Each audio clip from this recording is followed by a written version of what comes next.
I just don't know what to say anymore. I'm at a loss for words. Manga readers, every week, they're just like, wait till you see what happens next week. Wait till you see what happens next week. Wait till you see what happens next week. Going into Shibuya, after all the things I heard, I already know things were gonna be rough. I knew someone was getting evicted off of Jujutsu Kaisen Island. I just didn't know exactly who it was gonna be. See, a mentor character like Nanami made the most sense, and I was okay with losing him, honestly. But now we've not only lost Nanami in Shibuya, we've lost Nobara. Gojo is sealed away, and now Gege is really trying to play with my feelings, bringing Todo into the mix of things. Todo and Itadori, for a majority of this fight, they've looked like they've been getting maxed out, and Mahito looks like he's just having fun playing around with them. Todo manages to grab a hold of Mahito, and it's looking like Itadori is about to take his head clean off, but Mahito just goes, nah, I think I'll do it myself. He literally pops his own head off and pops out this thing that looks like Earthworm Jim, and meanwhile he's running around with his head with little arms and legs. This is one of the reasons that I've said Mahito infuriates me every single week.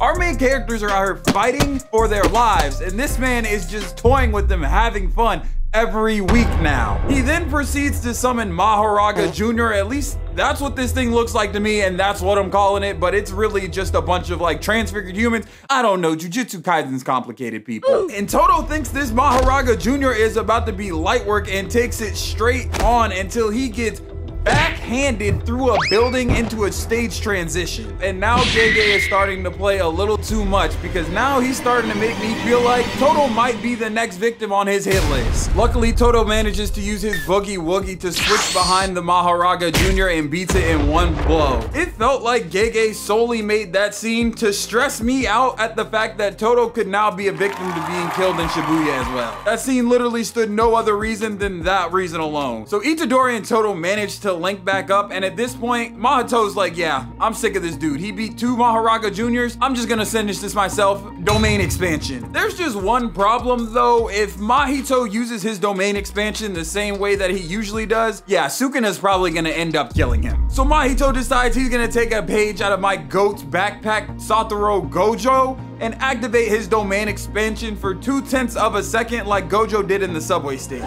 This entire battle though, I'm not even gonna lie, Mahito has been in that bag. Like, he's out here pulling black flashes, he's out here customizing his domain expansion to 0.2 of a second. He's really had the most progression throughout this entire fight. Mahito manages to catch Todo's arm, and Todo now has to swipe off his entire arm mid-battle. And now Todo's just been diminished in the matter of seconds to another side character fodder piece of garbage. Like, what anime character do you know that's cold that only has one arm? Besides Sasuke Uchiha, that's the only one y'all can think of. And if y'all can think of any other ones, let me know in the comments down below, but I had to fact check y'all comments because y'all just be straight capping in the comments. Mahito ends up charging at Todo and hits him directly in the abdomen with his own black flash. From what I understand about the black flash, they don't even control when they can do a black flash.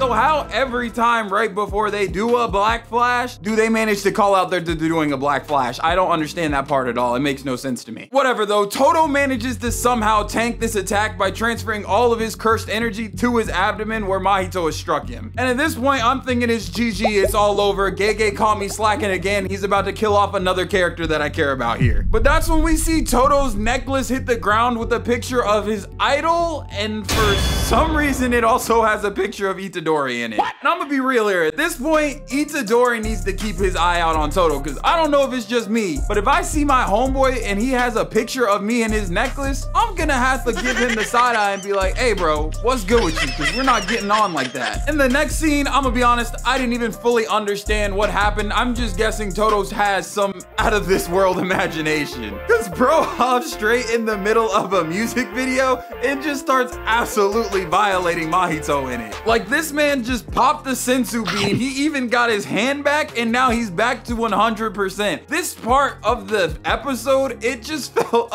extremely unnecessary, and I don't know if they did a better job explaining what happened in the manga, but this just threw the whole episode off for me. But when they come back to reality, Todo manages to high-five Mahito, which allows him to switch places with Itadori, who hits him with another black flash, which I thought those weren't doing any damage to him anyway, but I guess I was wrong. Mahito's durability though has to be absolutely insane. This is like, what, his third or fourth black flash at this point? And he's been eating them all like their breakfast, to the point where it helped him actually unlock a new form. I don't know if it was just me or not, but that new transformation, yeah, that new transformation, it kind of wasn't hitting for me. Like visually, it wasn't bad. Okay, let me stop. Visually, it was bad too. I mean, now Mahito just looks like any other generic curse that we've seen throughout this entire series. I understand this is Mahito like fully understanding and becoming his true self, but at the same time, it kind of took away all the things that I was starting to like about Mahito, and it made him feel like less of a threat and less evil. And I don't know, maybe I'm just yapping, but it's a no for me, dog. Mahito was really out there though, like perfect cell, tanking all of Itadori's attacks, just hitting a little T-pose on him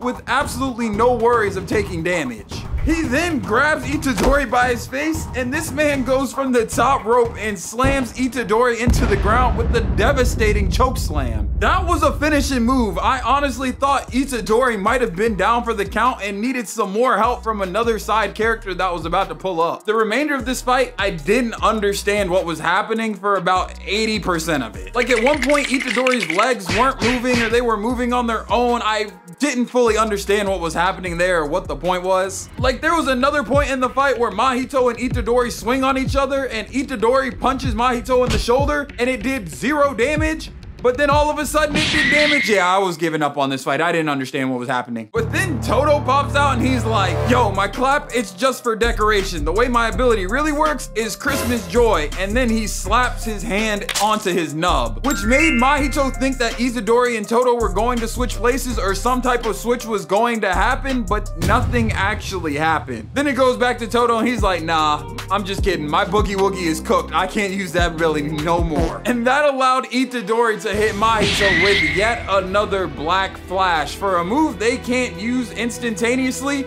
He sure is spamming this move whenever it feels like he wants. And at this point, Mahito is just cooked. Like, bro's trying to pull out transfigured humans, and this man doesn't have a single transfigured human to his name. And Itadori was just on straight demon timing at this point. At this point, after everything that's happened in Shibuya, it truly feels like we're seeing a new side of Itadori, and this man is about to be a complete and utter dog. Itadori pulls up to Mahito, and he just goes, you're right, I didn't want to be you, but I am. Mahito, if you have 100 haters, I'm 1. If you have 10 haters, I'm 1. If you have 1 hater, it's me. If you have 0 haters, I'm dead. Itadori was standing on business and not playing any more games with Mahito. The visual then cuts to Itadori and Mahito in the snow, and I'm not gonna lie, this is exactly what I've been waiting for the entire season. As he runs away in fear and Itadori slowly walks him down with the predators and the prey, this scene was absolutely stunning. Mahito just fighting for his life, doing anything he can, even throwing dirt at Yuji just to keep him at bay. That's when Brain Ghetto pulls up though, and he's like, yo, Mahito, you want some help, huh, little bro? I think we all know just off the face alone that little Brain Ghetto was making that he is absolutely not about to help this man Mahito. If I had to guess, since he has Ghetto's ability still, he's about to probably absorb Mahito for some reason. I don't even fully get why Brain Ghetto is even here, because if he has Gojo sealed away and that box is still on him, then he's putting the whole mission at risk. Like if he has Gojo in that box, the heroes have no chance at all of winning, so he should have just left with that if it's still on him, but I don't know what's going on fully. Overall though, another beautiful episode of Jujutsu Kaisen. I can't complain, and if you want to see more videos of Jujutsu Kaisen, you can watch my playlist right here.